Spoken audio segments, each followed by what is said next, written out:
नमस्कार दोस्तों, मैं डॉक्टर गुलशन जांगे। स्वागत है आपका मेरी एक और नई वीडियो में। आज हम बात करेंगे उन 10 गलतियों के बारे में जिसको बहुत से कमर दर्द से या जोड़ों की समस्याओं से पीड़ित व्यक्ति अपने जिंदगी में करते हैं, जिससे उनकी जो कंडीशन जो है वो और ज्यादा खराब हो जाती है।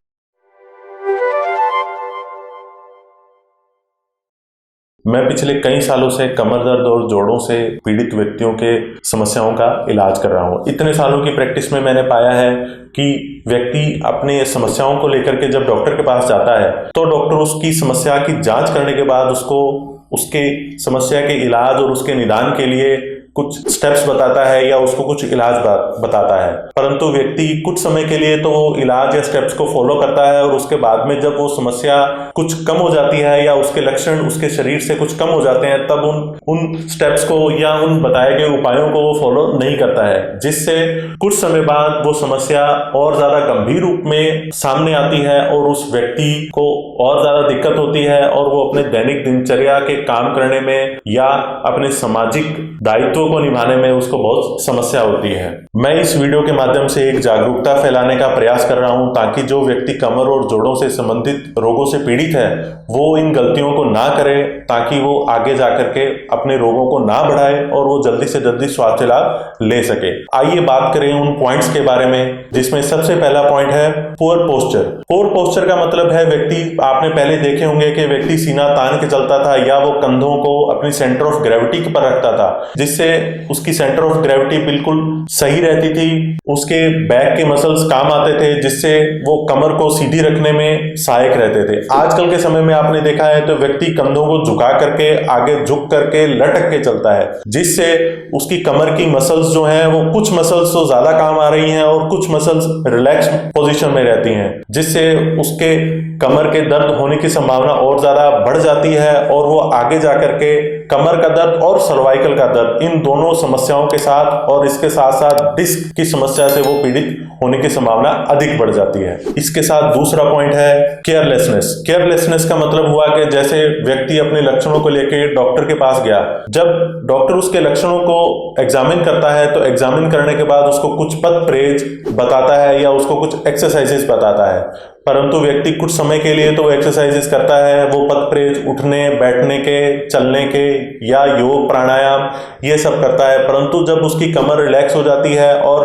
उसके लक्षण कुछ कम हो जाते हैं तब वो उन पथ परहेजों को धीरे धीरे छोड़ देता है। ये जो मसल्स की तकलीफ है वो कुछ समय बाद वापिस आती है और उन व्यक्तियों को और ज्यादा दिक्कत होती है। इस तकलीफ को बढ़ाने में कहीं ना कहीं जिम्मेवार वो पेशेंट खुद ही रहता है, क्योंकि अगर वो डॉक्टर के कहे अनुसार सब चीजें मान लेता और उसके कहे अनुसार वो उठने बैठने का ध्यान रखता तो ये दिक्कतें उसको नहीं आती। इसके साथ तीसरी गलती जो व्यक्ति मुख्यतः करते हैं, taking too much pain killers. जब वो जोड़ और हड्डी रोग विशेषज्ञ के पास जाते हैं तो डॉक्टर उनको एग्जामिन करने के बाद उनके लिए कुछ दर्द और सूजन कम करने के लिए दवाइयां लिखता है और उनको कुछ पथ परहेज बताता है, परंतु व्यक्ति क्या करते हैं कि उन दर्द और सूजन कम करने की दवाइयों को अपने आप से लंबे समय तक लेने शुरू कर देते हैं। वो दर्द और सूजन कम करने की दवाइयां शुरू में या कुछ समय के लिए दी जाए तो वो तो उनके लिए शरीर के लिए अच्छी रहती हैं, परंतु उन दवाइयों का जब वो लंबे समय तक इस्तेमाल करता है तब वो उनके लिए बॉडी के लिए हानिकारक रहती हैं, जिससे उनके लीवर किडनी इन सब पर दुष्प्रभाव पड़ सकते हैं। और देखा गया है कि जब व्यक्ति दर्द की गोलियां लेकर के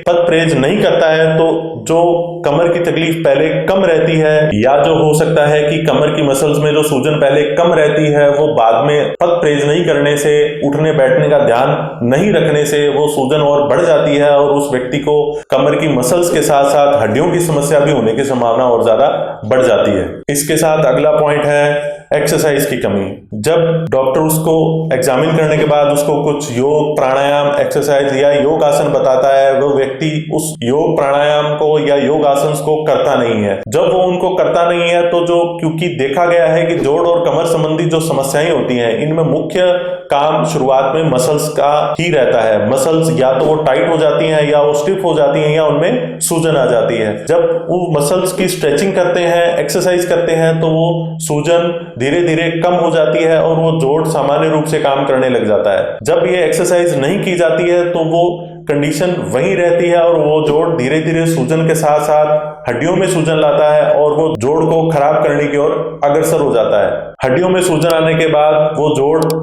आगे हो सकता है कि जोड़ खराब हो जाए और उसकी मूवमेंट बिल्कुल कम हो जाए। इसके साथ अगला पॉइंट है खाने पीने में बदलाव ना करना। जैसे चिकित्सक उसको बताता है कि क्या खाना है, कैसे खाना है, खाने में मिर्च, मसाला, तेल और मैदे वाली चीजों का या जो खाने में चीजें वात बढ़ाती हैं, जिनसे शरीर में दर्द और सूजन पैदा करने वाले केमिकल्स बढ़ते हैं, उनका इस्तेमाल नहीं करना। परंतु व्यक्ति उन चीजों का इस्तेमाल वो छोड़ता नहीं है, जिससे ये दर्द और सूजन बढ़ती जाती है और उनको जोड़ और हड्डियों में सूजन बढ़ जाती है। इसके साथ अगला पॉइंट जो आजकल के समय में एक मुख्य पॉइंट बना हुआ है कि जब वो व्यक्ति डॉक्टर के पास जाता है तो डॉक्टर उसकी स्थिति और उसकी कंडीशन देख के उसको कुछ एक्सरसाइजेस बताता है। परंतु आजकल के समय में व्यक्तियों को जल्दी रिलीफ चाहिए और क्विक रिलीफ चाहिए। वो डिजिटल माध्यम से या अपने स्वयं से सर्च करके कोई एक्सरसाइज देखते हैं जो उनको हो सकता है नहीं करनी चाहिए, पर वो जब उसको करते हैं तो उनकी कंडीशन सही होने की बजाय बिगड़ जाती है। फिर उसका इल्जाम वो डॉक्टर पर लगाते हैं कि आपने दवाई दी या आपने एक्सरसाइज बताई जिससे मेरी कंडीशन सही होने के बजाय वो खराब हो गई। पर उनको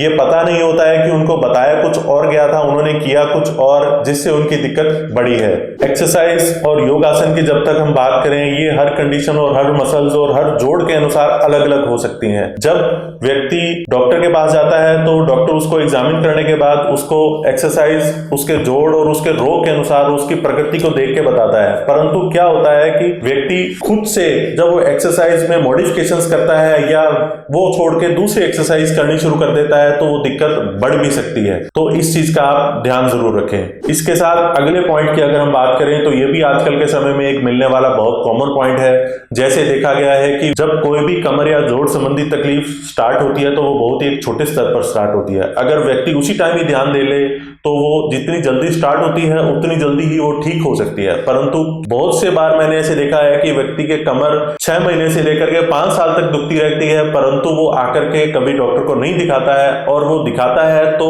अपने स्तर पर अपनी नॉलेज से, मेडिकल से या बिना किसी जानकारी से वो दवाइयां लेता रहता है, जिससे उसकी दिक्कत दिनों दिन बढ़ती रहती है। और जब वो डॉक्टर के पास या किसी हड्डी या जोड़ रोग विशेषज्ञ के पास पहुंचता है तब वो दिक्कत उसकी और ज्यादा बढ़ चुकी होती है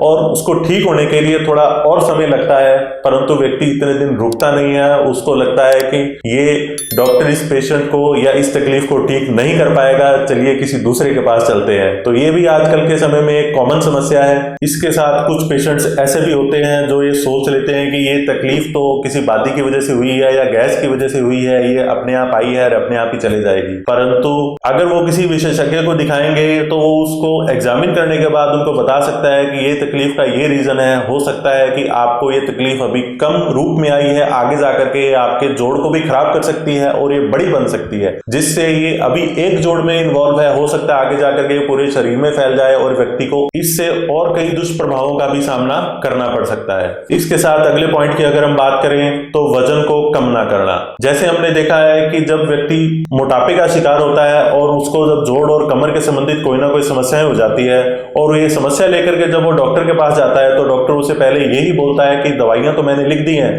परंतु आप अपना वजन कम जरूर करें। परंतु व्यक्ति के सामने से ये आंसर आता है, डॉक्टर साहब अभी तो हम इतने बीमार हैं, हमसे तो चला फिरा नहीं जाता, हम कैसे वजन कम करें। ठीक है, कुछ समय बाद जब ये दर्द और सूजन उनकी कम हो जाती है तो उनको वजन कम करने का प्रयास जरूर करना चाहिए, क्योंकि जब वजन कम होगा तो बहुत सी समस्याएं स्वतः से ही ठीक होने का चांस रहता है और बीमारी आगे नहीं बढ़ के वहीं कम होती होती, अगर वो पथ परहेज रखता है तो वहीं उसकी बीमारी कम होती होती खत्म भी हो सकती है। इसके साथ ये जो अगला पॉइंट है ये भी आजकल के समय में बहुत ही देखने को मिलता है। बहुत से व्यक्ति जो है खाने में मादक पदार्थों का सेवन करते हैं, जिसमें शराब, बीड़ी, तंबाकू, गुटखा, ये सभी मादक पदार्थ जो है कहीं ना कहीं नसों में दर्द और सूजन बढ़ाते हैं। क्योंकि देखा गया है जब व्यक्ति तंबाकू का सेवन अधिक करता है तब उसके शरीर में विटामिन B12 की कमी होती है और विटामिन B12 जो है मसल्स को, इसके अलावा न्यूरॉन्स को एक्टिव करने के लिए एक मेन माइक्रोन्यूट्रिएंट होता है। जब उसके शरीर में मेन माइक्रोन्यूट्रिएंट की कमी रहेगी तो उसको दर्द और सूजन तो रहेगी, परंतु व्यक्ति इनको छोड़ता नहीं है और लंबे समय तक इन चीजों का इस्तेमाल करते रहता है, जिससे उसकी दिक्कतें कम होने के बजाय और बढ़ती रहती हैं। हैं। ये जो पॉइंट्स मैंने आपको अभी तक बताए, ये सारे मैंने अपनी प्रैक्टिस में अभी तक एक्सपीरियंस किए हैं। तो अगर आपको मेरे द्वारा बताई गई जानकारी अच्छी लगे तो कृपया मेरे वीडियो को लाइक करें और इस वीडियो को ज़्यादा से ज़्यादा शेयर करें, ताकि ये वीडियो किसी ऐसे व्यक्ति तक पहुंच सके जिसको इसकी सच में ज़रूरत है। और आगे मेरे से जुड़े रहने के लिए मेरे चैनल को सब्सक्राइब करें और बेल आइकन ज़रूर दबाएं, ताकि नई आने वाली वीडियोस का नोटिफिकेशन आपको ज़रूर मिले। धन्यवाद।